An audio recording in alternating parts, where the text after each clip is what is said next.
नमस्कार सगळ्यांना। आज मी बनवणार आहे शेवग्याच्या शेंगाची भाजी। हे बघा, मी त्यासाठी शेवग्याच्या शेंगा अशा कापून घेतल्यात। तुम्हाला हवे असेल तर ह्यातून आणखी लहान पण पीस करू शकता। मी असे थोडे मोठे कापून घेतलेत, कारण काही खाताना आपल्याला नीट ह्याचा मधला आतला गर काढून खाता येतो। लहान कापले ते नीट व्यवस्थित खाता येत नाही। त्याच्यासाठी इथे मी एक वाटण बनवून घेतले। खोबरं, कांदा, एक टमाटर, कोथिंबीर, लसूण, कोथिंबीर टाकून हे वाटण बनवून घेतलेलं आहे। त्याचे मी अशा साल काढून घेतले, त्याच्या शिरा। हे बघा, मी गॅसवर पातेलं ठेवले, त्यात शेंगा टाकले शिजायला। मी त्यात एक चमचा मीठ टाकून घेते, म्हणजे शेंगा आपल्याला पटकन शिजतात आणि खाताना पण छान लागतात, चवदार लागतात शेंगा।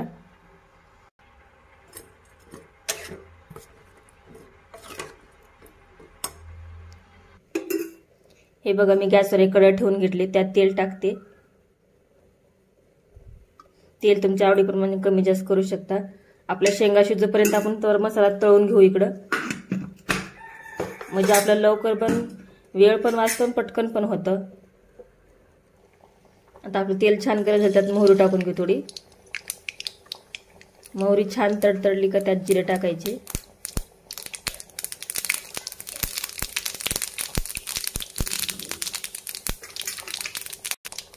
आता हे आपण वाटलेला मसाला टाकून घेऊ।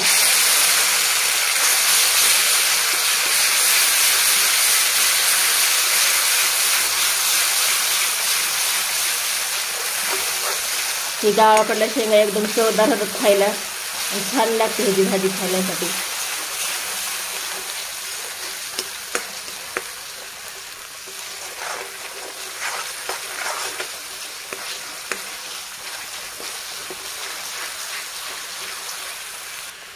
ही घरचं कांदा लसूण मसाला टाकून घेऊ थोडं। ही थोडीशी हळद टाकून घेते। ही थोडी लाल मिरची। हे बघा, चवीनुसार मीठ टाकून घेते मी।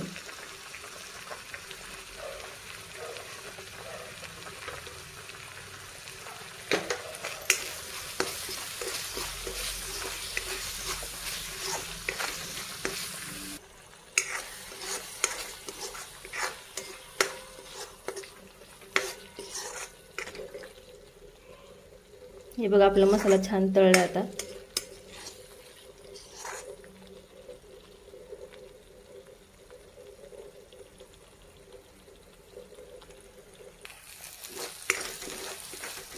आता आपण मसाला तळूपर्यंत आपला आता शेंगा शिजत का बघू आपण।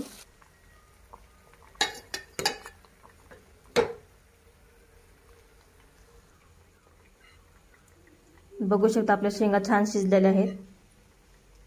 हे बघा,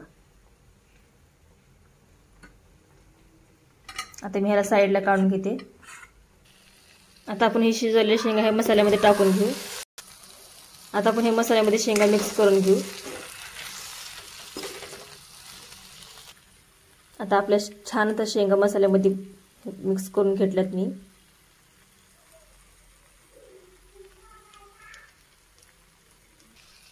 आता मी साईडच्या गॅसवर गरम होण्यासाठी पाणी ठेवले होते। आता मी गरम पाणी टाकते ह्याच्यामध्ये।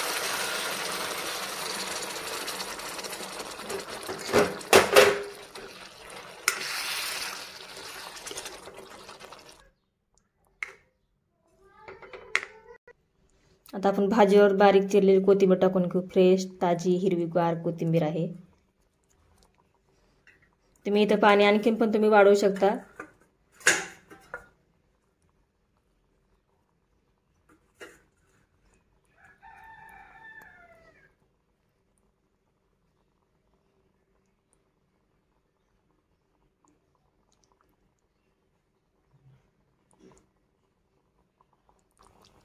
हे बघा, आपली छान भाजी आता उकळलेली आहे। मी बंद करते गॅस आता।